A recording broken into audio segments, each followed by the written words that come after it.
Welcome back to another episode of Infidelity Tales Lab. We're thankful for your continued viewership. Before we begin, tell us, where in the world are you watching from? We love knowing our global reach. Now, let's dive into today's story. Chapter 1. Shattered Glass. Titus Mercer never considered himself an extraordinary man. At 42, he had built a respectable life through sheer tenacity, a successful construction company, a sprawling home in the Pennsylvania countryside, and what he'd always believed was a loving family. His hands, calloused and weathered from years of labor before he moved into management, still carried the strength of someone who understood the value of building things to last. The call came on a Tuesday afternoon while he was inspecting a new development site. Raindrops pelted his hard hat as the foreman's voice faded into white noise and his phone vibrated in his pocket. Unknown number. Mr. Mercer? This is Riverview Memorial Hospital. Your daughter Natalie has been in an accident. The world tilted on its axis. Titus remembered little of the drive to the hospital, just fragments of panicked thoughts and the rhythmic slap of windshield wipers fighting against the downpour. By the time he skidded into the emergency entrance, his white button-down was soaked through, clinging to his broad shoulders. Family of Natalie Mercer? A nurse called as he approached the desk. His voice cracked. I'm her father. The hospital corridors stretched endlessly as the nurse led him to the ICU. He'd been trying to reach his wife, Cassandra, for the past hour with no success. That wasn't entirely unusual. As a real estate agent, she often had her phone silenced during showings, but today, her absence felt particularly cutting. Dr. Patel met him outside the ICU, his expression grave beneath salt and pepper hair. Mr. Mercer, your daughter suffered severe head trauma. She was found at the bottom of a ravine off Clayton Ridge Road. Her car appears to have veered off the road and rolled several times before coming to rest nearly 50 feet down. But she's alive. The words felt foreign in Titus's mouth. She stabilized, but I need to be honest with you. Natalie has suffered significant brain injuries. She's currently in a coma, and while we're doing everything we can, the doctor hesitated. There's little chance she'll wake up, and if she does, we can't predict what her cognitive function will be. The room seemed to contract around Titus as he processed those words. 19. His daughter was only 19, a sophomore at Penn State with dreams of becoming a marine biologist. Just last weekend, he'd helped her change the oil in her car, laughing as she insisted on learning how to do it herself. Can I see her? Dr. Patel nodded solemnly. Of course, but prepare yourself. There's extensive bruising and she's on a ventilator. Natalie's room was a symphony of mechanical beeps and hisses. Titus barely recognized the figure in the bed. Face swollen, dark hair shaved in patches to accommodate sutures across her scalp.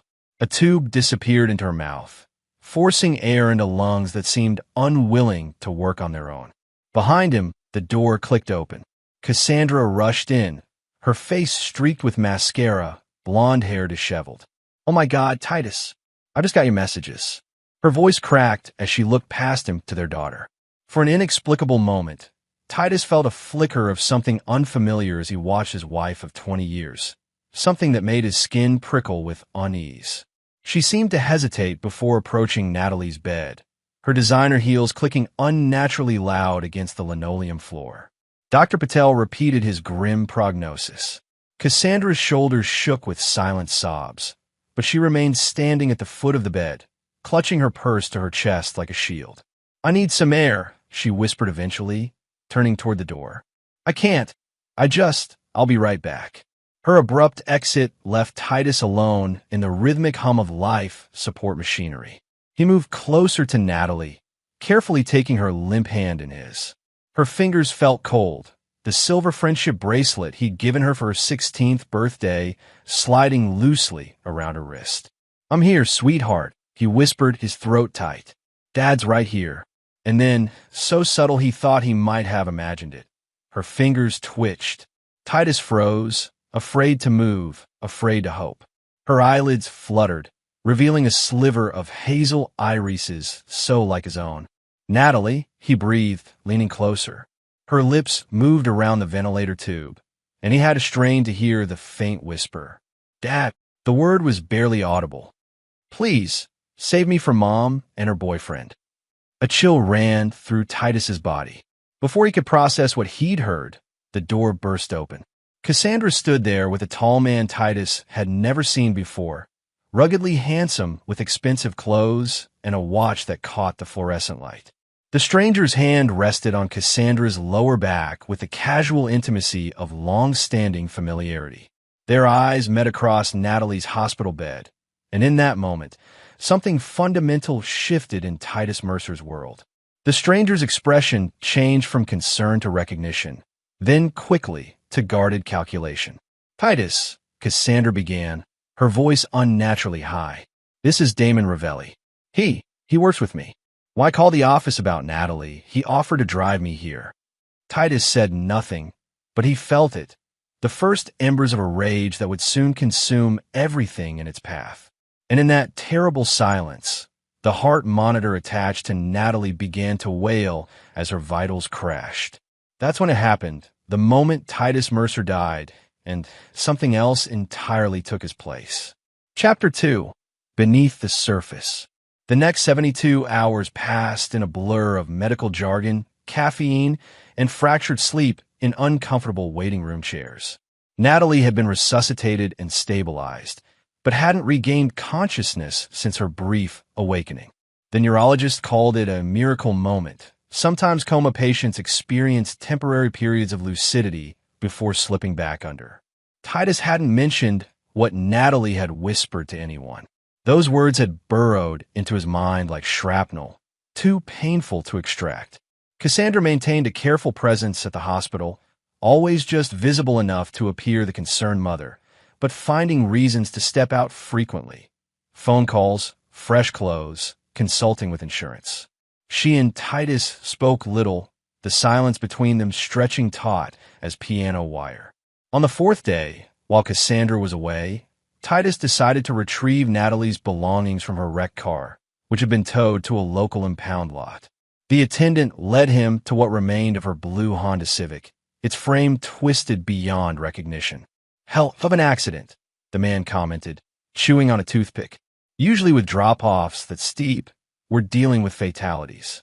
Titus nodded grimly, pulling on work gloves to sift through the wreckage. Most of Natalie's possessions had been removed by first responders, but he wanted to check himself. In the crushed glove compartment, he found her insurance information, a few fast food receipts, and a small journal he didn't recognize, bound in worn leather with her initials embossed on the cover. He hesitated before opening it. Natalie had always been fiercely private about her personal writings, but the memory of her desperate whisper propelled him forward. The journal's early entries were typical teenage musings, classes, friends, a boy she liked in her marine biology program. But the entries from 3 months ago took a darker turn. April 12th. Mom's been acting weird lately. Always on her phone, smiling at texts. When I asked who she was talking to, she nearly jumped out of her skin. April 29th. Caught Mom coming home at 2 a.m.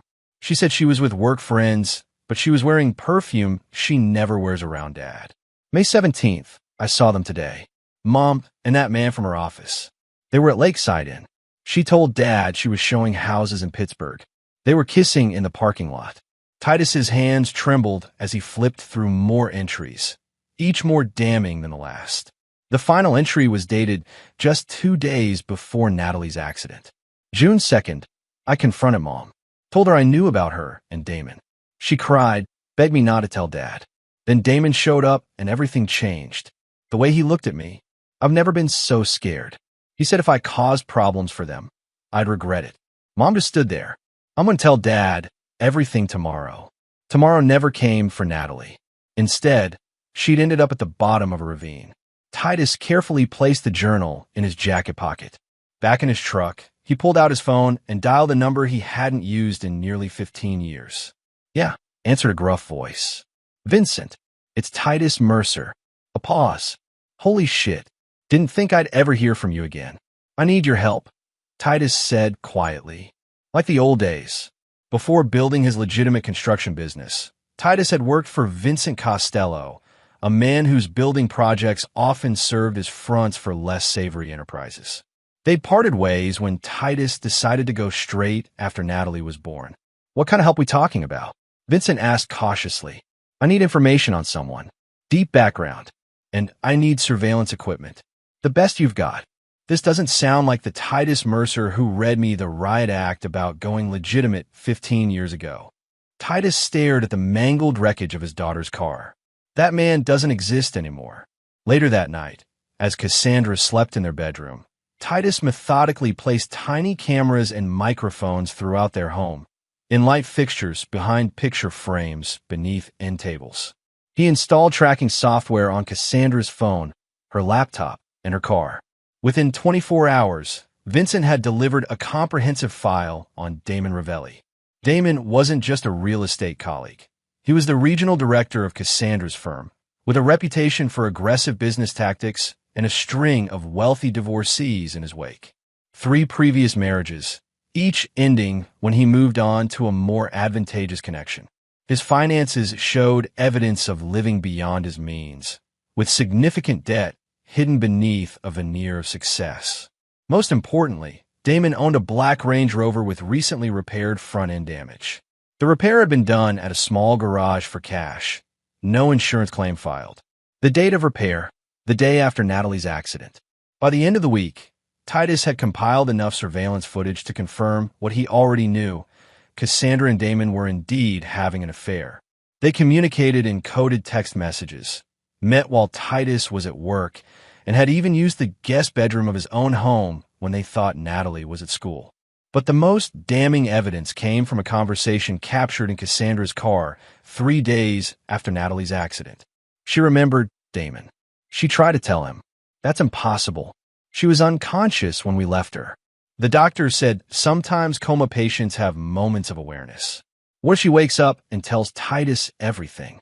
She won't wake up. The doctor said so himself. And if by some miracle she does, it'll be her word against ours. A brain-damaged teenager making wild accusations.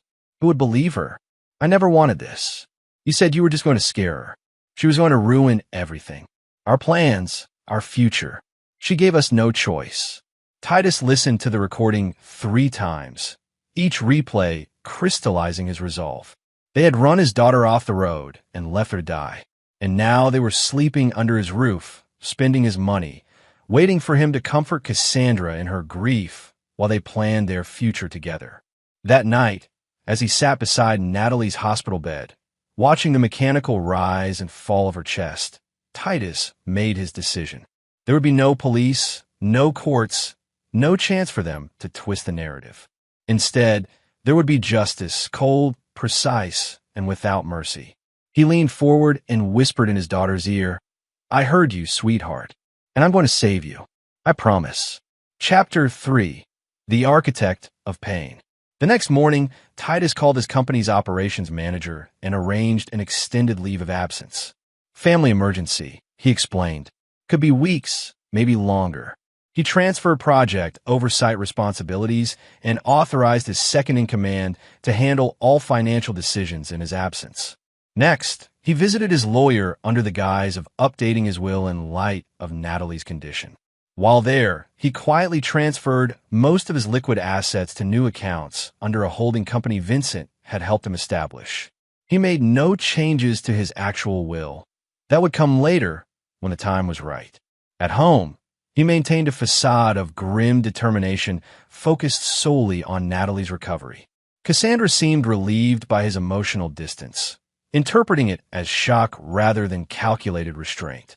"The doctors are suggesting we look into long-term care facilities," she mentioned over a dinner she'd barely touched. "Just in case." Titus set down his fork. "In case what, Cassandra?" She shifted uncomfortably. "In case she doesn't wake up soon." Dr. Patel said, "We need to be realistic about our prospects. My daughter will receive the best care possible for as long as it takes," he replied evenly. "I've already arranged for a private specialist from Johns Hopkins to consult on her case." This was news to Cassandra, whose smile faltered. "Oh, I didn't realize. That must be expensive. Does the cost of our daughter's life concern you?" "Of course not," She backpedaled quickly. I just meant, with you taking time off work. Money isn't an issue. His voice was ice. We have savings. The savings she thought they had, anyway. In reality, Titus had been systematically reallocating their joint assets, leaving just enough in their accounts to avoid suspicion. The substantial emergency fund Cassandra believed they maintained had already been moved into accounts she couldn't access. That night, he followed her to what had become a regular rendezvous, an upscale apartment complex on the other side of town. From his parked car down the street, he watched through binoculars as she entered a ground floor unit. Property records showed the apartment belonged to one of Damon's shell companies. While they were occupied, Titus used the key he had made to enter Damon's actual residence, a modernist glass and steel structure overlooking the river. He moved methodically through the house, placing surveillance devices identical to those in his own home. In Damon's home office, he found a locked cabinet that yielded easily to the picks Vincent had supplied. Inside was a treasure trove, offshore account information, evidence of tax evasion, and most significantly, a folder labeled Acquisition Strategy, Mercer Construction. The documentation revealed a plan dating back 8 months, detailing how Damon had targeted Cassandra specifically to gain leverage over Titus's company, which owned valuable land parcels Damon's development group coveted. Titus photographed everything before carefully replacing it exactly as he'd found it. By the time he left, Damon's home was wired for round-the-clock surveillance, and Titus had enough information to destroy him financially. But that would be too simple, too clean. What he had in mind would hurt much more. The following week brought a breakthrough in Natalie's condition. Her brain activity had increased, and doctors were cautiously optimistic about reducing her sedation to see if she might regain consciousness. Titus arranged for a private security guard to be stationed outside her room at all times, with explicit instructions that Cassandra and Damon were never to be left alone with her. Don't you think that's excessive? Cassandra asked when she noticed the guard. Who would want to hurt Natalie? Titus gave her a long, measured look. I'm not taking any chances with her safety. Not after everything that's happened. Fear flickered across Cassandra's face, the first indication that she suspected he might know more than he was letting on. Good. He wanted her afraid. Fear was just the beginning of what she deserved. With Natalie's security ensured, Titus moved to the next phase of his plan. He contacted Damon directly, suggesting a meeting to discuss mutual business interests. The call caught Damon off guard, but his ambition overrode his caution. They arranged to meet at a restaurant owned by an associate of Vincent's, a place where privacy was guaranteed and surveillance footage could conveniently malfunction if necessary. Damon arrived 15 minutes late, his confidence palpable as he slid into the booth across from Titus. I was surprised to hear from you, he said, adjusting his designer tie. Cassandra mentioned you've been preoccupied with Natalie's situation. A father's responsibility never ends, Titus replied calmly. But life goes on, doesn't it? Business continues. Absolutely. Business is the one constant we can count on. Titus slid a folder across the table. I understand you have an interest in certain properties my company controls. Damon's eyes widened slightly as he scanned the documents, exact copies of the acquisition plans from his locked cabinet. Where did you get these? I make it my business to know when someone's plotting against me, Titus said, his voice deceptively light. Just as I make it my business to know when someone's sleeping with my wife. All color drained from Damon's face. He glanced toward the exit, calculating his options. Don't worry, Titus continued. If I wanted to hurt you, we wouldn't be having this conversation in public. What do you want? Titus leaned forward. I want to offer you a deal. The properties you're after, I'll sell them to you at 15% below market value. Confusion replaced fear on Damon's face. Why would you do that? Because I'm done with this life. My company, my marriage, it's all compromised. I want out clean, with enough money to start over somewhere else with Natalie when she recovers. He paused deliberately. If she recovers. The implication hung between them. Damon shifted uncomfortably, but couldn't resist the bait. And Cassandra? She's made her choice. She can have the divorce settlement and whatever future you're offering her. I don't care anymore. Relief washed over Damon's features, exactly as Titus had anticipated. Predators like Damon couldn't conceive of a man willingly walking away from what they coveted. It had to be a trap, yet the potential reward was too great to ignore. I'll need to review the numbers, consult with my investors, Damon hedged. Of course. Titus stood and dropped cash on the table for his untouched drink. You have 48 hours to decide. After that, I'm entertaining other offers. As he walked away, Titus knew with absolute certainty that Damon would take the deal. Greed would override his suspicions, just as it had led him to target Cassandra in the first place. Later that night, as expected, surveillance picked up Damon's excited call to Cassandra. He knows, but he doesn't care. He's giving up, wants out of everything, including you. We're getting exactly what we wanted, and it's going to be even easier than we planned. Cassandra's response was less enthusiastic. It doesn't make sense. Titus doesn't just give up on things. Don't look a gift horse in the mouth. This is our chance, everything we've been working toward. Titus smiled grimly as he listened. The first pieces of his design were falling into place, a blueprint for destruction that would leave nothing of their lives intact. By the time he was finished, they would understand exactly what it meant to awaken the architect of pain. Chapter 4. The Hollow Men. Titus established a routine that became familiar to the hospital staff, arriving at dawn, sitting with Natalie until evening, then leaving reluctantly at the nurse's insistence. What no one realized was how he spent those nighttime hours away from his daughter's bedside. In a warehouse owned by his construction company, Titus had created a command center. Multiple monitors displayed surveillance feeds from his home, Damon's residence, their offices, and their vehicles. Detailed timelines covered one wall, tracking their movements, communications, and plans. Another wall held financial records, property documents, and personal information on everyone in their orbit. Vincent visited occasionally, bringing equipment or information, each time leaving with a growing concern for his old friend's state of mind. This isn't just about revenge anymore, is it? Vincent asked one night, watching Titus methodically sort through Damon's banking records. It was never just about revenge, Titus replied without looking up. It's about justice, and justice requires precision. The deal for the properties progressed quickly. Damon, eager to capitalize on Titus's apparent surrender, had arranged financing within 36 hours.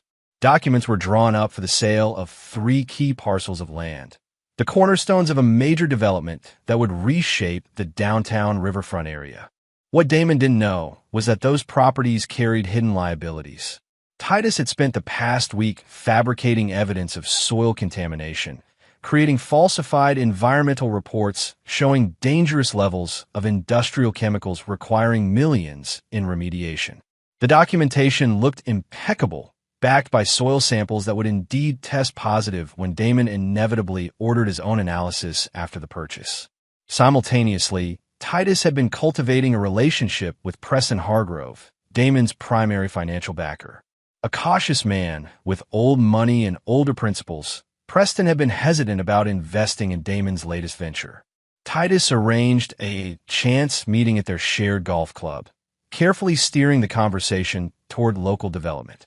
I heard you're backing Ravelli on the riverfront project, Titus mentioned casually as they approached the 9th hole. Bold move. Preston frowned.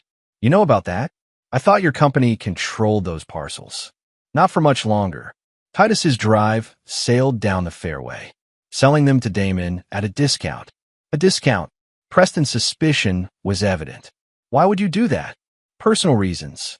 Titus shrugged. Let's just say I'm motivated to disentangle certain aspects of my life. Heard about your daughter. Terrible thing.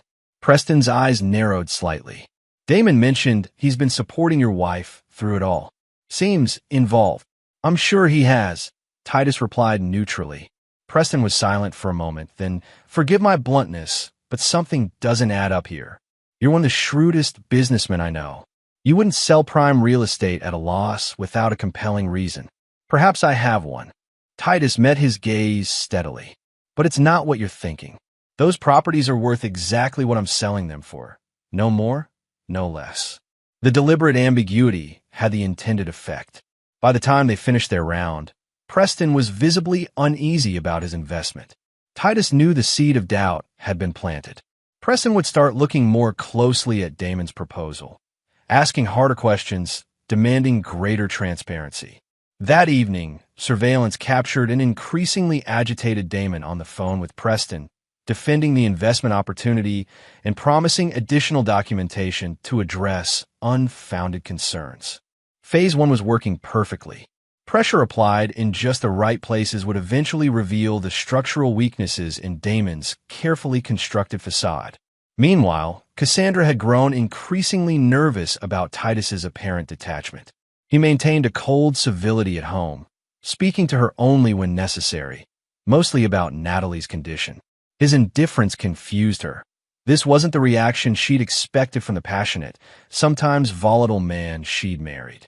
One night, she cornered him in his home office. "We need to talk, Titus. About us. About what happens next." He looked up from his laptop with empty eyes. "What would you like to discuss? You've been different. Since Natalie's accident. Distant. My priority is our daughter." Cassandra hesitated, then pressed on. "And after she recovers? What about our marriage?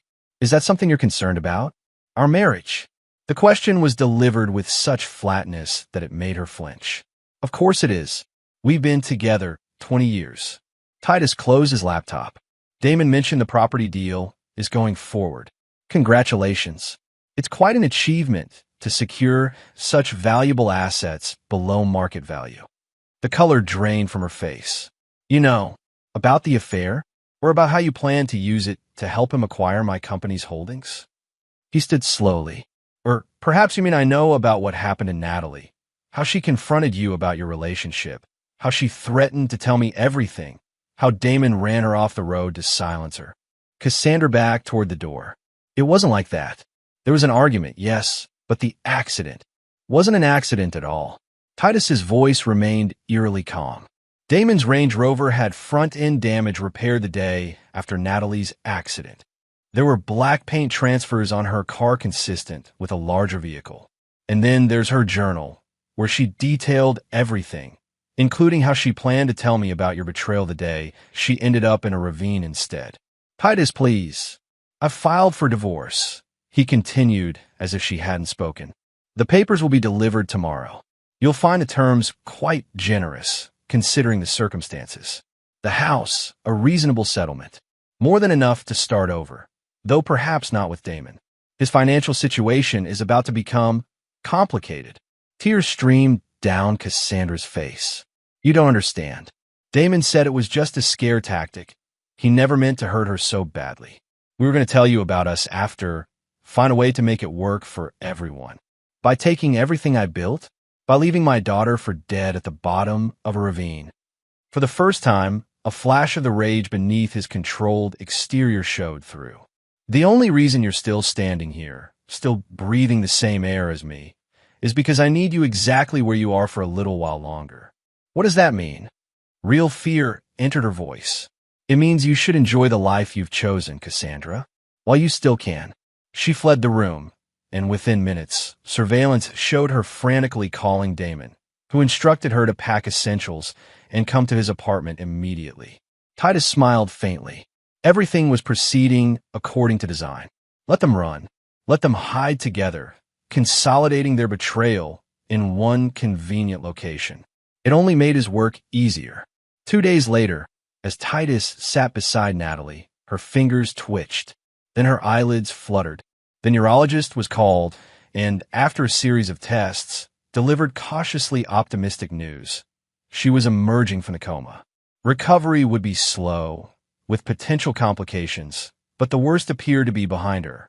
That night, Titus visited a safety deposit box he'd established using one of his new shell companies. Inside was documented evidence of Damon and Cassandra's involvement in Natalie's accident. The journal, surveillance recordings, forensic analysis of the vehicle damage, witness statements he'd carefully gathered from people along Natalie's route that day. He removed everything except the journal. That he would keep close, a reminder of why he'd set all this in motion. The following morning, he contacted Detective Lowell Bryant, an old acquaintance who'd risen through the ranks of the local police department. They met at a diner far from both their usual haunts. "This is quite a story," Bryant said after reviewing the evidence. Why bring it to me instead of filing an official report? Because I need someone who understands that justice and law aren't always perfectly aligned, Titus replied. I'm not asking you to arrest them. Not yet. I'm asking you to be ready when the time comes. Bryant studied him carefully. What exactly are you planning, Titus? Nothing illegal. Nothing that would compromise your position. It wasn't entirely a lie. The most damning aspects of his plan would never be traced back to him. But when everything falls apart for them, and it will, I want someone honest handling the case. Someone who won't be bought off or misdirected. After a long moment, Bryant nodded. I'll keep this information secure. But Titus, don't cross lines you can't come back from. Your daughter needs you whole, not in prison. I appreciate your concern, Titus said, standing to leave. But some lines were already crossed the moment they left my daughter to die. As he walked away, his phone chimed with a text from Vincent. It's done. Systems in place. Timeline active. Phase 2 was complete. Now came the waiting and the watching. Chapter 5, Pressure Points. 3 weeks after their midnight flight from the Mercer household, Cassandra and Damon had settled into an uneasy rhythm in his sleek riverside apartment. The divorce proceedings moved forward without contest from Titus, who had indeed offered terms far more generous than expected.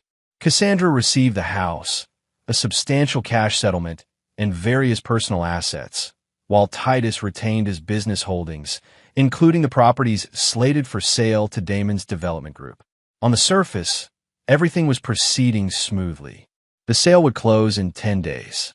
Preston Hargrove, despite his initial hesitation, had been reassured by additional environmental assessments provided by Damon's team. Assessments Titus knew had been performed by a compromised firm working with falsified baseline data. Beneath this veneer of progress, however, Titus was systematically increasing pressure on multiple fronts. Small, seemingly unrelated incidents began to plague Damon's personal and professional life. His primary banking relationship faltered when irregularities were discovered in his accounts. A routine audit of his real estate firm uncovered licensing discrepancies that required immediate attention. His ex-wife suddenly contested their divorce settlement, citing new evidence of hidden assets. None of these issues was catastrophic in isolation, but together they created a constant state of crisis management that prevented Damon from focusing fully on the riverfront acquisition, exactly as Titus had planned. Meanwhile, Natalie continued her remarkable recovery. Though still weak and suffering memory gaps, she had regained consciousness and begun physical therapy. Titus rarely left her side during waking hours, coordinating his operation from a laptop while she rested. He brought in the best neurologists and rehabilitation specialists, sparing no expense for her care. One afternoon, as Natalie dozed after an exhausting therapy session, her phone, recovered from the accident and kept charged by Titus, lit up with a text message from Cassandra. I heard you're awake. We need to talk. Please don't tell your father about this message. Titus read it dispassionately, then typed a reply that would sound like his daughter. Not ready to talk yet. Still confused about what happened. He needed Cassandra anxious, but not panicked. Worried enough to make mistakes, but not desperate enough to flee before his plan culminated. That evening, he met with Preston Hargrove at the investor's sprawling estate outside the city. Preston had requested the meeting away from business associates and potential eavesdroppers. I've been doing some digging, Preston said as they walked through his meticulously maintained gardens. About Damon. About the accident involving your daughter. His expression was grave. There are troubling inconsistencies in the timing of events. Titus said nothing, letting the silence draw more from Preston. Damon claimed to be in Pittsburgh the day of the accident, meeting with potential investors. But expense receipts show he was much closer, less than 5 miles from where your daughter's car went off the road. Preston stopped walking. I don't like being lied to, Titus. And I don't do business with people who harm children. What are you suggesting? I'm pulling my backing from the Riverfront project. Quietly, for now. I've told Damon I need to review final assessments before releasing funds, but the truth is, I won't be releasing them at all. Preston's eyes narrowed. What I can't figure out is your angle. If you suspect what I suspect, why sell to him at all? Why not go to the police? Titus considered his words carefully. Preston was more perceptive than he'd anticipated, which presented both risk and opportunity. Evidence and justice aren't always perfectly aligned, he finally said. Sometimes the system protects the wrong people. Sometimes other measures are necessary. Understanding dawned on Preston's face. You're setting him up. I'm ensuring he receives exactly what he deserves. Titus met his gaze steadily. Nothing more, nothing less.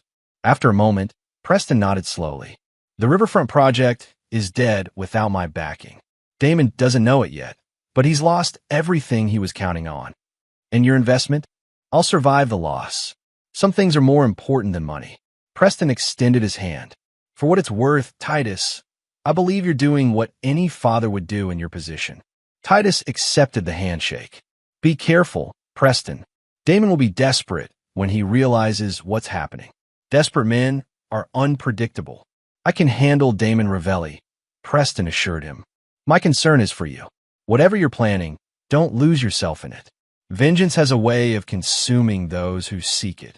This isn't vengeance, Titus replied quietly. It's reckoning. When Titus returned to the hospital that night, he found Natalie awake and more lucid than she'd been since emerging from a coma. She clutched his hand as he sat beside her bed. Dad? She whispered, her voice still weak. I remember parts of what happened. You don't need to talk about it now, he said gently. Rest. She shook her head stubbornly. Need to tell you. Mom and that man, Damon, they were having an affair. I found out, confronted her. Then I saw his car following me on Clayton Ridge Road. He drove up behind me, so close. I was scared, tried to speed up. Then he hit me from behind. I remember spinning, screaming, then nothing. Titus fought to maintain his composure. I know, sweetheart. I found your journal. Tears filled her eyes. Mom just watched it happen. She was in the passenger seat. She didn't try to stop him. This was new information, more damning than even Titus had realized. Cassandra hadn't just been complicit after the fact.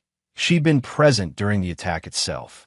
I promise you, Natalie, he said, his voice low and resolute, they will never hurt you again. I'm handling it. What does that mean? Worry creased her brow.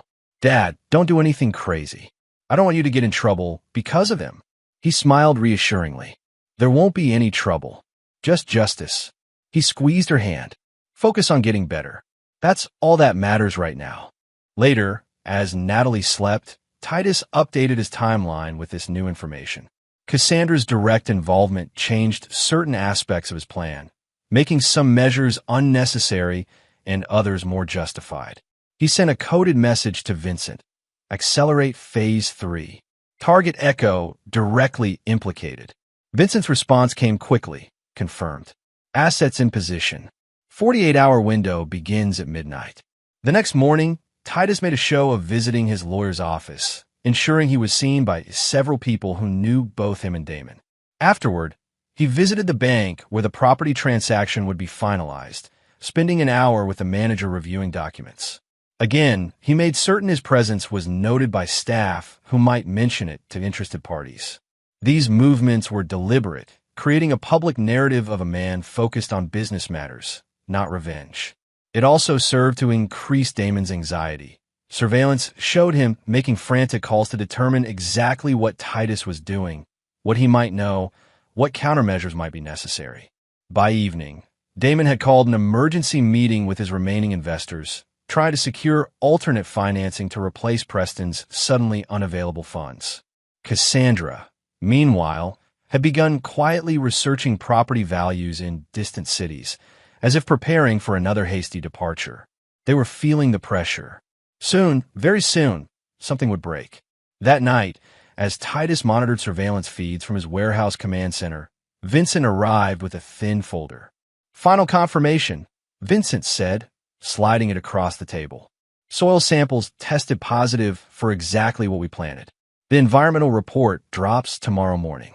DEP will issue a cease and desist on any development of those parcels pending a full investigation.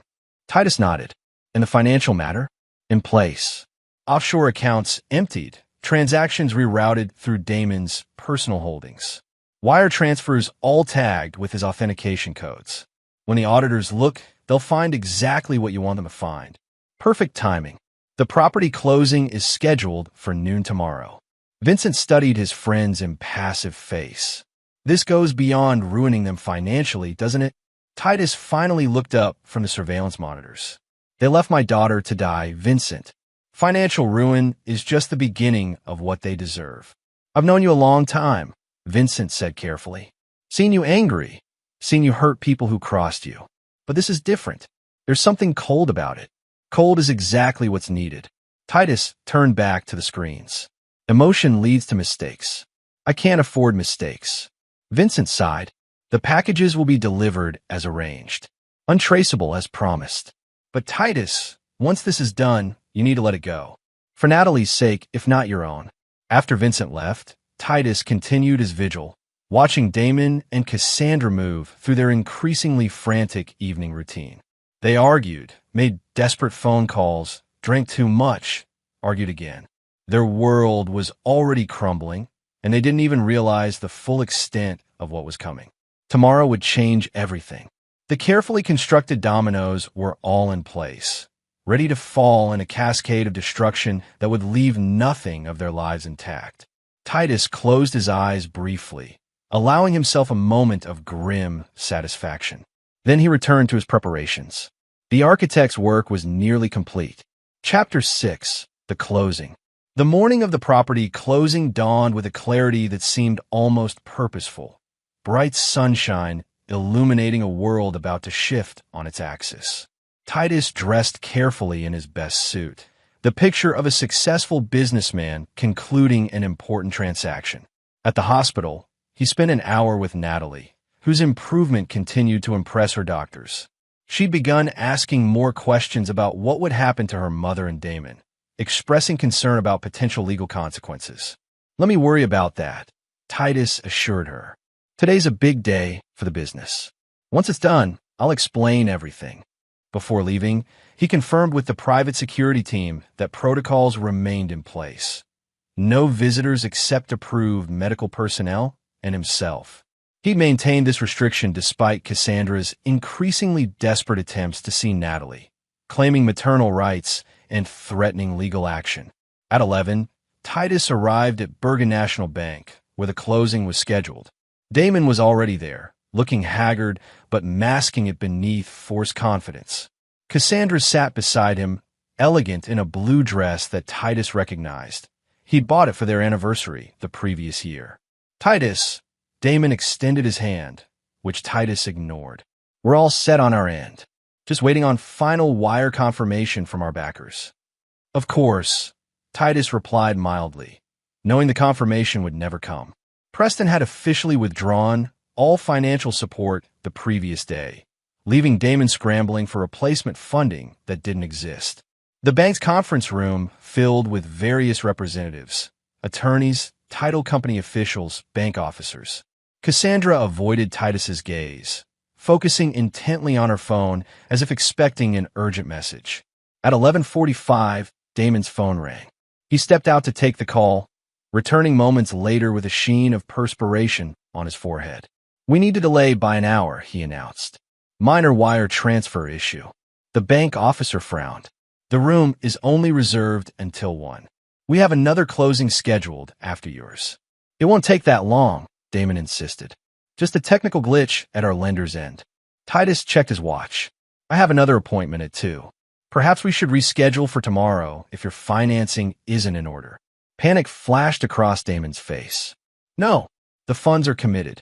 It's just a timing issue. As they argued logistics, Cassandra's phone chimed with a news alert. She gasped audibly, drawing everyone's attention. What is it?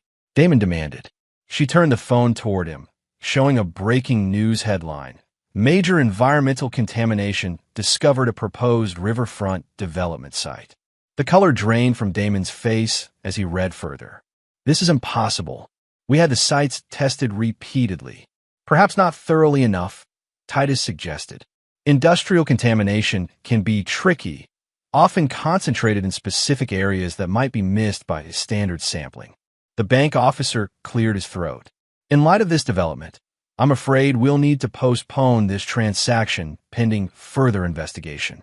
Environmental liabilities of this nature would significantly impact the property valuation and potential usage permissions. Damon's phone rang again, his attorney, calling about the news. As he stepped out to take the call, Cassandra finally met Titus's gaze. "You did this," she whispered, low enough that only he could hear. "Somehow you did this." Titus merely smiled, a cold expression that never reached his eyes. "I'm merely selling property at fair market value," which, considering the newly discovered contamination, appears to be considerably less than previously thought. Before she could respond, the conference room door burst open. Two men in suits entered, flanking a stern-faced woman who flashed a federal badge. "Damon Ravelli?" she asked, looking around the room. "He stepped out to take a call," the bank officer replied, confused. "He should be right back." "And Cassandra Mercer?" Cassandra froze. "That's me. What is this about?" "I'm Special Agent Diana Frost with the Financial Crimes Division. We have a warrant for Mr. Ravelli's arrest on charges of wire fraud, money laundering, and tax evasion." She turned to Cassandra. "We also have some questions for you regarding certain transactions through offshore accounts bearing your digital signature." Panic bloomed across Cassandra's face. "There must be some mistake. I don't have offshore accounts. According to our records, you're a co-signer on accounts in the Cayman Islands and Liechtenstein, through which approximately $12 million has been funneled over the past 8 months. Agent Frost consulted her tablet. "Most recently, a transfer of $2.4 million yesterday afternoon, authorized with your credentials." "That's not possible." Cassandra looked wildly around the room, her gaze finally settling on Titus, who watched the proceedings with apparent surprise that didn't quite mask the satisfaction beneath. At that moment, Damon returned, stopping short at the sight of the federal agents. "What's going on here?" "Mr. Ravelli, you're under arrest," Agent Frost began, nodding to her colleagues who moved toward him. "You have the right to remain silent." What followed was controlled chaos. Damon shouting about a setup, Cassandra tearfully proclaiming her ignorance of any financial crimes, bank officials hurriedly clearing the room of other personnel. Throughout it all, Titus remained seated, the eye of the storm, watching as the first major phase of his plan unfolded exactly as designed. The falsified financial evidence he'd arranged through Vincent's connections was flawless, digital trails leading directly to Damon and Cassandra, implicating them in a complex scheme of fraud and money laundering that had never actually occurred. By the time Damon was handcuffed and led from the room, with Cassandra following for questioning, the property closing was officially canceled. Titus gathered his documents calmly, nodding politely to the flustered bank officials as he departed. Outside, he paused to watch as Damon was placed in an unmarked federal vehicle. Their eyes met briefly through the window, Damon's filled with rage and bewilderment, Titus's cold and implacable. But this was merely the beginning. Financial ruin and federal charges were just the foundation of his design. The true reckoning was yet to come. Back at his warehouse command center, Titus monitored the aftermath. News of Damon's arrest spread quickly through business circles. By evening, his development company's stock had plummeted. Board members were calling emergency meetings. Financial backers were distancing themselves publicly. Cassandra had been released after questioning, but remained under investigation. Surveillance showed her returning to Damon's apartment, frantically packing essentials, clearly planning to flee. Exactly as anticipated, Titus picked up his phone and dialed Detective Bryant. "It's time," he said simply when Bryant answered. "She's packing to run. You're sure about this?" Bryant asked, his tone grave. "Completely." Natalie provided her full statement today, confirmed that both Damon and Cassandra were in the vehicle that ran her off the road. She's prepared to testify. That much was true. What Bryant didn't know was how Titus had helped shape and solidify Natalie's fragmented memories, filling gaps with details from his own investigation until she believed with absolute certainty that she'd seen her mother in Damon's car during the attack. "I'll assemble a team," Bryant said. "We'll move within the hour." Titus ended the call and leaned back in his chair, surveying the monitors before him. On one screen, Cassandra threw clothing into suitcases. On another, federal agents combed through Damon's office. On a third, news coverage of the environmental scandal played on repeat. The dominoes were falling precisely as he'd arranged them. But the final, most devastating collapse was still to come. The true reckoning that would ensure neither Cassandra nor Damon would ever recover, even if they somehow evaded legal consequences. Because Titus Mercer had designed a punishment far worse than prison, far more permanent than financial ruin. He had designed their complete and irrevocable destruction, and the blueprint was flawless. Chapter 7. House of Cards. By midnight, Cassandra had been arrested on charges of attempted murder and conspiracy related to Natalie's accident. Detective Bryant personally led the team that took her into custody as she attempted to board a private charter flight arranged under a false name. Her tearful protests of innocence fell on deaf ears as Bryant recited the evidence against her, including Natalie's statement and forensic data linking Damon's vehicle to the scene. Damon, already in federal custody on the financial charges, was served with additional warrants related to the attempted murder. His high-priced attorney, summoned from New York at exorbitant after-hours rates, looked increasingly grim as the evidence mounted. Titus followed these developments through his police contacts and news reports, maintaining physical distance while orchestrating each devastating revelation. To the outside world, he appeared solely focused on Natalie's recovery, spending every day at the hospital as she grew stronger. He gave no interviews, made no public statements about the arrests. His silence lent gravity to the proceedings, the dignified restraint of a father concerned only with his daughter's welfare. 5 days after the arrests, Preston Hargrove visited Titus at the hospital. They spoke quietly in the cafeteria while Natalie underwent physical therapy. The development company is filing for bankruptcy, Preston informed him. The board voted to remove Damon as CEO, but it won't matter. Between the environmental contamination, the federal charges, and now the attempted murder case, no one will touch those riverfront properties. Unfortunate, Titus remarked mildly. Preston studied him with shrewd eyes. I'm curious about something. Those properties never had contamination issues in previous assessments. What changed? Titus sipped his coffee, neither confirming nor denying the implication. Environmental science is complex.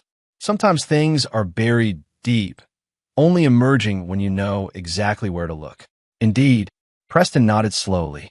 Well, whatever the truth, the result seems appropriate given the circumstances. He paused. There are rumors that federal investigators found evidence linking Damon and your wife to other crimes, blackmail, fraud going back years. Is it you're doing as well? I merely provided information to the appropriate authorities, Titus replied. What they discovered in their investigation is beyond my knowledge. This wasn't entirely true. Through Vincent's connections, Titus had arranged for federal agents to find evidence of previous criminal activities, some real, uncovered through extensive background research, others fabricated so convincingly they would withstand scrutiny. Preston seemed satisfied with this answer. Their preliminary hearing is scheduled for next week. Bail has been denied for both of them, given the flight risk. He hesitated. I understand your need for justice, Titus. But at some point, this has to end. For your sake, and for Natalie's. It ends when they've paid fully for what they did, Titus said, his voice hardening slightly. Not before. That afternoon, after Preston left, Titus received a call from an unknown number. He stepped in the hospital hallway to answer it. Mr. Mercer, a woman's voice, cultured and precise. My name is Eleanor Ravelli. I believe you know my son, Damon. Titus's grip tightened on the phone. Damon's mother, a formidable figure he'd researched extensively.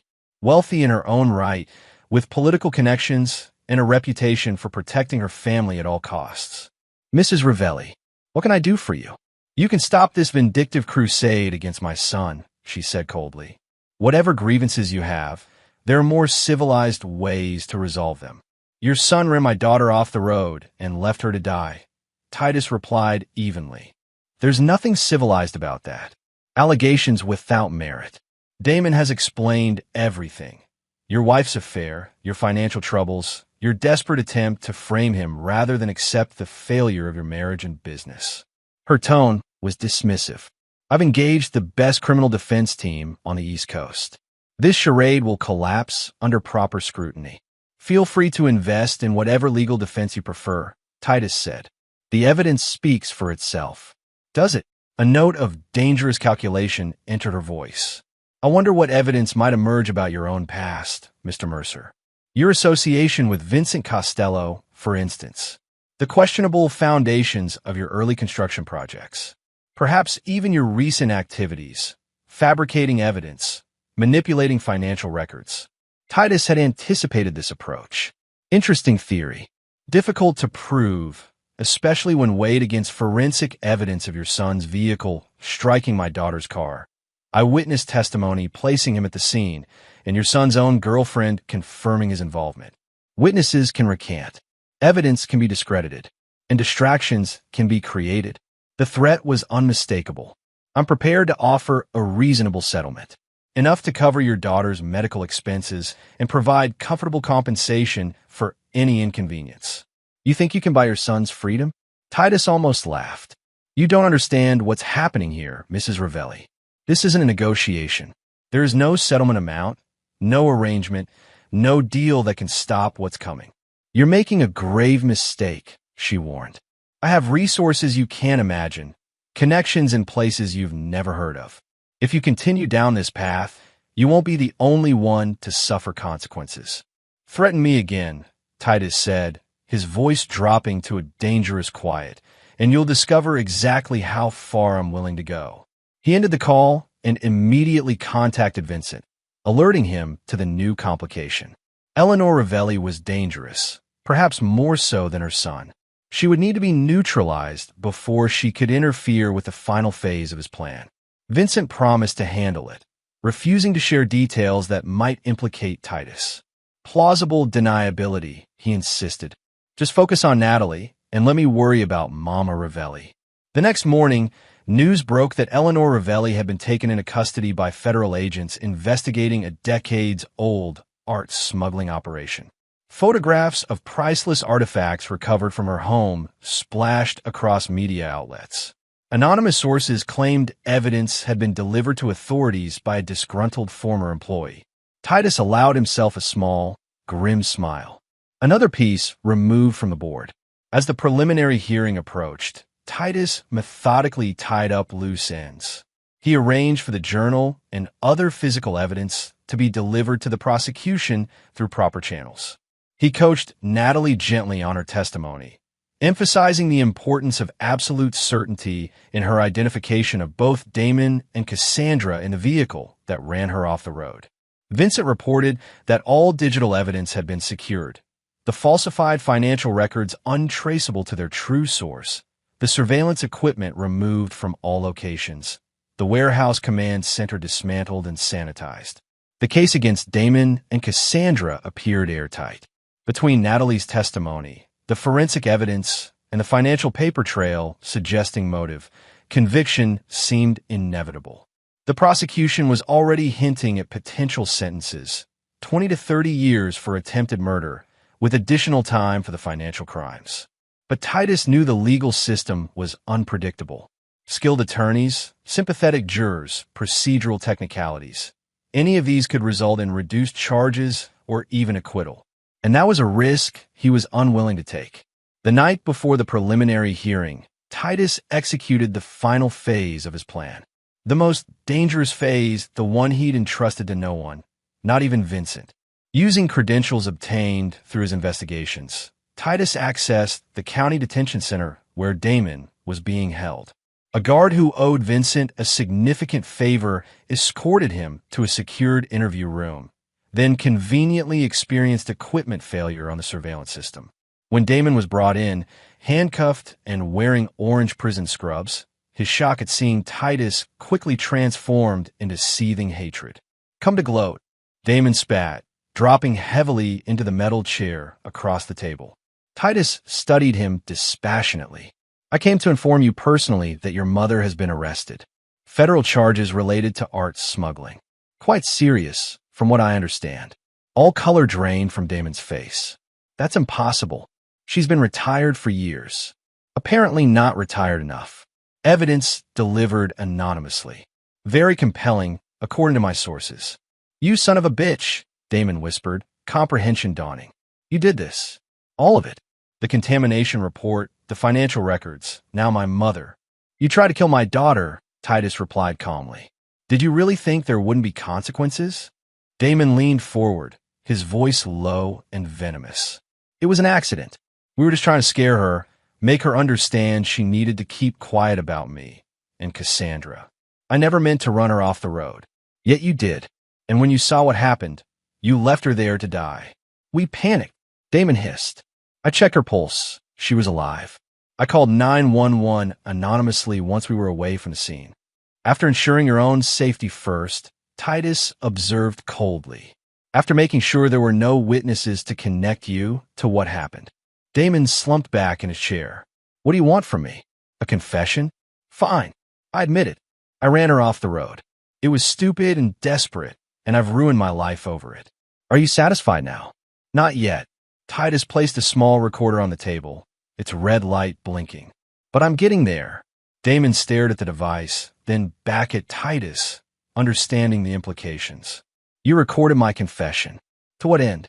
"The prosecution already has enough evidence." "Insurance," Titus replied simply.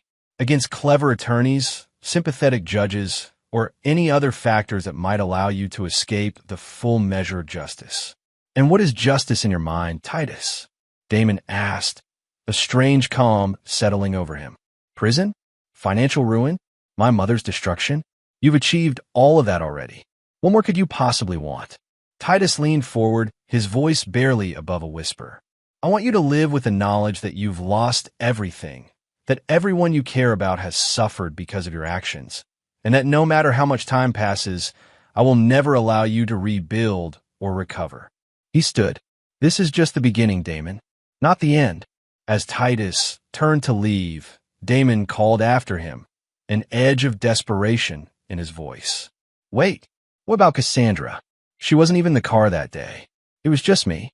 She had nothing to do with what happened to Natalie." Titus paused at the door, looking back with cold eyes. "That's not what Natalie remembers. She's confused. She was badly injured. Cassandra was at a showing across town when it happened." "An interesting revision to your story," Titus noted. "But it doesn't matter now. The evidence says otherwise." Damon's expression twisted with a mixture of rage and realization. "You manipulated Natalie's memories. You fabricated evidence against Cassandra. Your confession is all that matters," Titus replied. "Everything else is just perspective." As he left the detention center, Titus felt no triumph, no satisfaction, only the cold certainty that justice was being served piece by calculated piece. The house of cards Damon and Cassandra had built was collapsing, precisely as he had designed it, and the final collapse was yet to come. Chapter 8. Point of No Return. The recording of Damon's confession, including his claim that Cassandra wasn't present during the attack on Natalie, found its way to the prosecution the morning of the preliminary hearing. This new evidence created immediate complications. The prosecution requested a delay to reconcile the conflicting accounts, while defense attorneys for both Damon and Cassandra pounced on the discrepancy as evidence of a flawed investigation. Chaos erupted in the courtroom. Cassandra sobbed openly at Damon's apparent exoneration of her involvement. Her attorney immediately filed for dismissal of charges and release on bail, arguing that the entire case had been built on manipulated testimony and circumstantial evidence. In the gallery, Titus observed the proceedings with an expression of appropriate concern and confusion. Natalie sat beside him, still frail, but determined to face the people who had harmed her. When questioned by the judge about her identification of Cassandra in the vehicle, she became distressed and uncertain. "I thought I saw her, but everything happened so fast.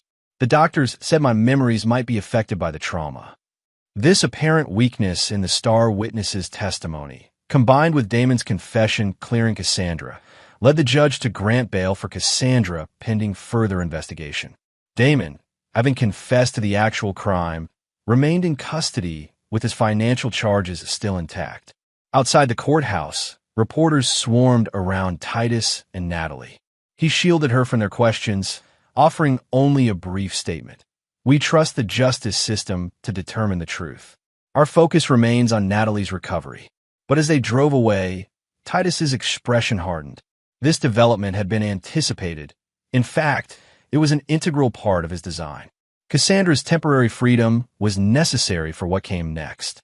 That evening, Cassandra returned to the house she'd shared with Titus for 20 years, now legally hers through the divorce settlement. Surveillance showed her moving cautiously through the rooms, jumping at shadows, drinking heavily to calm her nerves.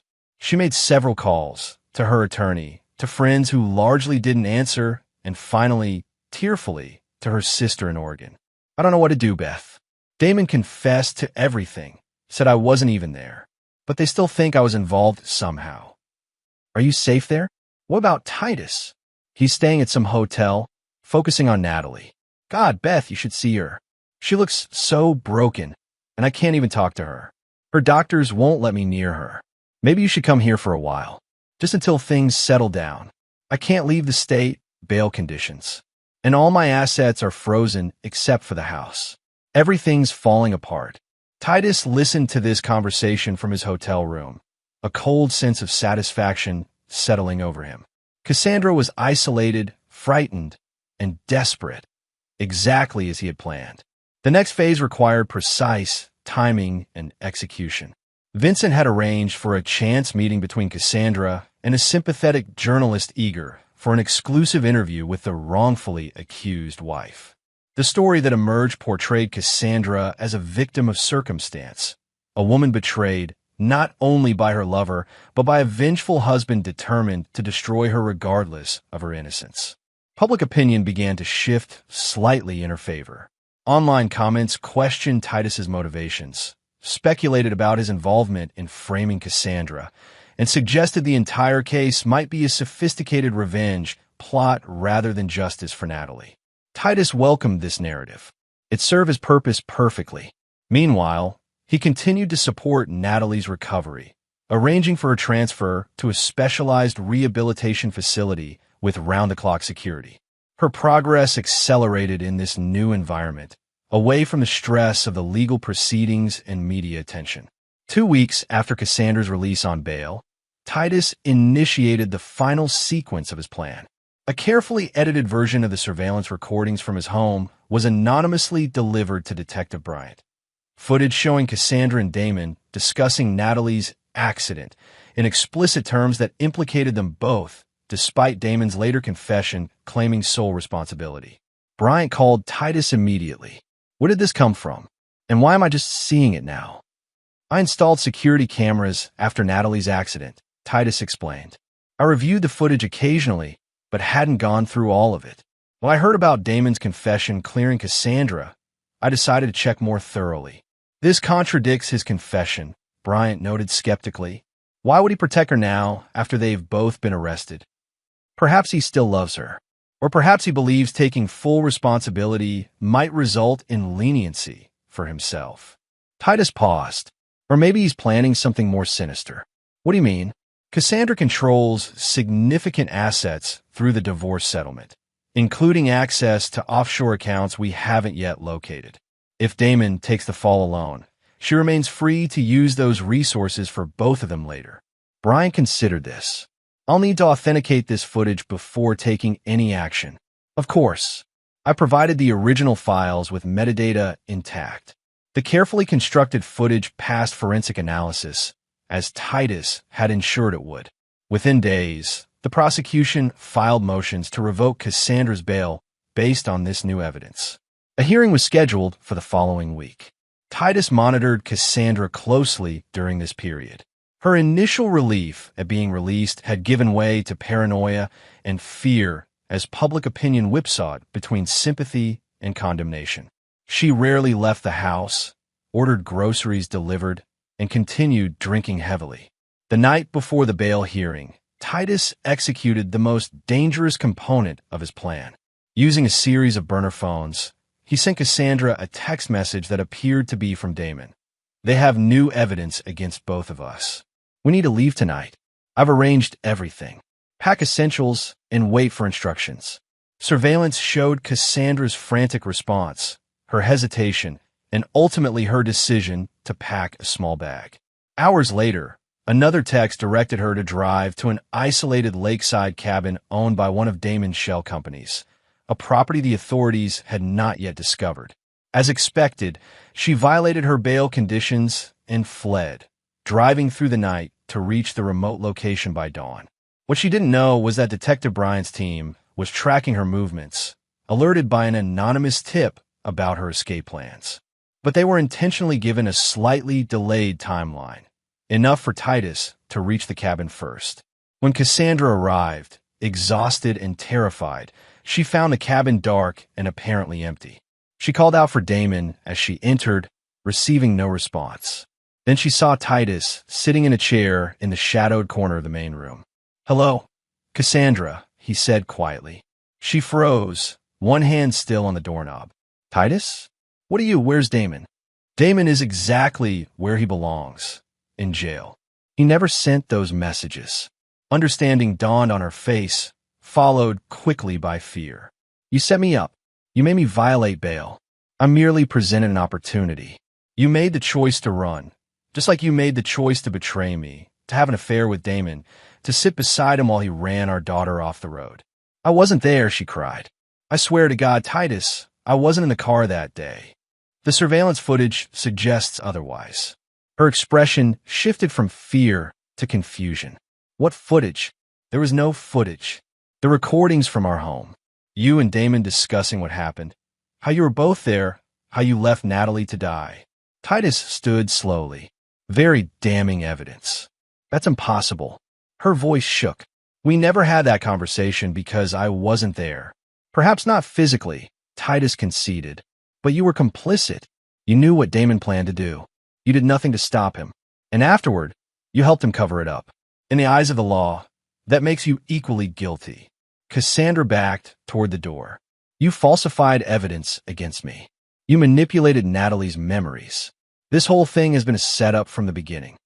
And yet here you are, fleeing justice, violating bail, proving your consciousness of guilt." He took a step toward her. "The authorities will be here within 20 minutes. I told them you might be armed and dangerous. Why are you doing this?" Tears streamed down her face. "I know I hurt you. The affair was wrong. But I never would have harmed Natalie. She's my daughter too. You stopped being her mother the moment you chose Damon over her safety." Titus's voice remained eerily calm. "Now you have a choice. Stay and face arrest for violating bail, which will almost certainly result in your being held until trial, where the fabricated evidence will ensure your conviction. Or," he gestured toward the back door, "there's a boat at the dock. Lake Michigan is just 50 yards that way. Canada is approximately 50 miles across the water." Hope flickered in her eyes, quickly replaced by suspicion.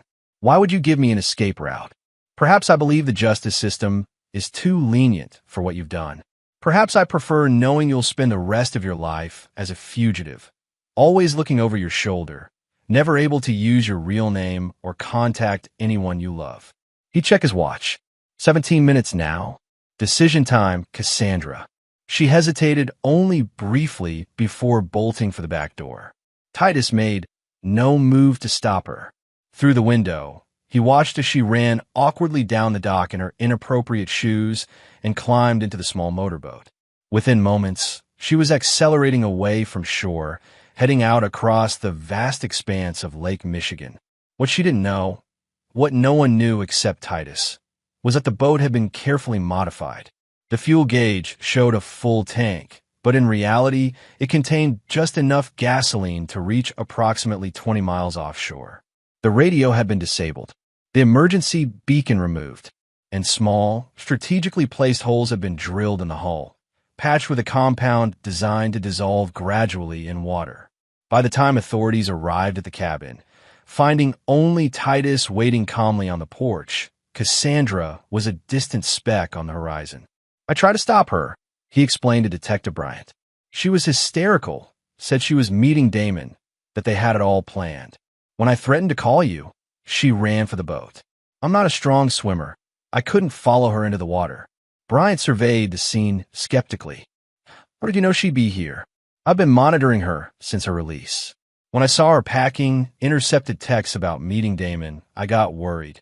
Followed her here, but arrived just minutes before you did. A Coast Guard search was immediately launched, but the vastness of Lake Michigan and worsening weather conditions hampered efforts. By nightfall, the search was expanded to include Canadian authorities, but hope of finding Cassandra diminished with each passing hour.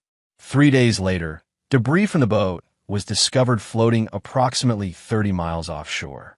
Among the wreckage was Cassandra's purse containing her identification and a handwritten note that had been partially damaged by water. What remained legible appeared to be a confession of guilt and remorse, though key details were conveniently obscured by water damage. The official search was called off after a week.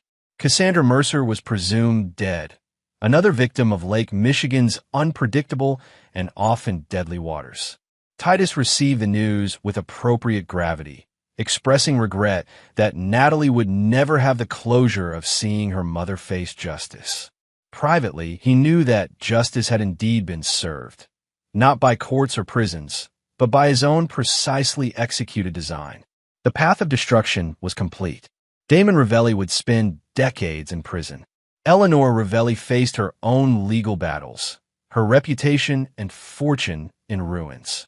And Cassandra, whether she had truly drowned in the vast waters of Lake Michigan or somehow survived to live as a fugitive, would never again know peace or security. Titus had promised his daughter he would save her from those who had harmed her, and in his own cold, meticulous way, he had fulfilled that promise. The architect of pain had completed his masterwork. Chapter 9. Ashes and Steel.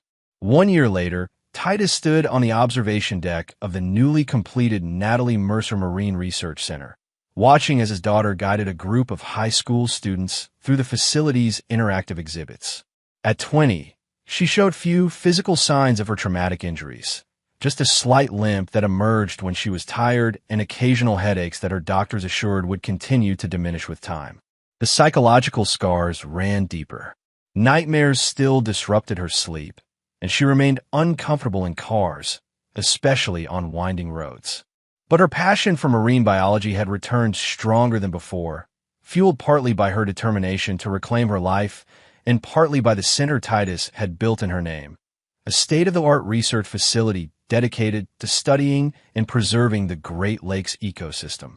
The center stood on the very riverfront property that Damon had once coveted, land that had never actually been contaminated, but had been tied up in environmental investigations for months until Titus quietly arranged for experts to declare it clean. He had used his own resources to fund the center, creating a living legacy for Natalie and ensuring the land would never be developed for private profit. Vincent joined him at the railing, his presence unusual in daylight hours. They had maintained a careful distance over the past year, meeting only occasionally and always discreetly. "Impressive place," Vincent commented, nodding toward the gleaming building with its sustainable design and panoramic views of the water. "Something good built from something terrible." Titus said nothing, his gaze fixed on Natalie as she enthusiastically explained a display on invasive species to the attentive students. "Any word?" he asked finally. Vincent understood the question. Nothing definitive. There was a possible sighting in a small fishing village in Newfoundland 3 months ago. Woman matching her description, working as a waitress. By the time my contact got there, she was gone. He paused. If it was her, she's living on borrowed time. No money, no identity, constantly moving. That's no life at all. It's more than she deserves, Titus replied coldly. Vincent studied his friend's profile. Damon's appeal was denied last week. He'll serve the full 30 years. I know. His mother pled guilty to reduced charges. Part of a deal to avoid trial. She'll lose most of her assets, serve maybe 5 years.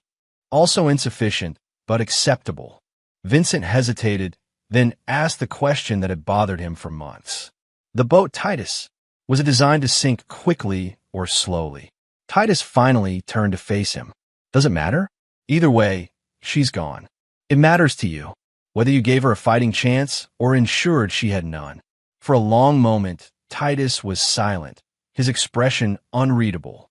Then, the boat was designed to take on water gradually, approximately 20 miles offshore. In ideal conditions, with a strong swimmer, there was perhaps a 10% chance of survival.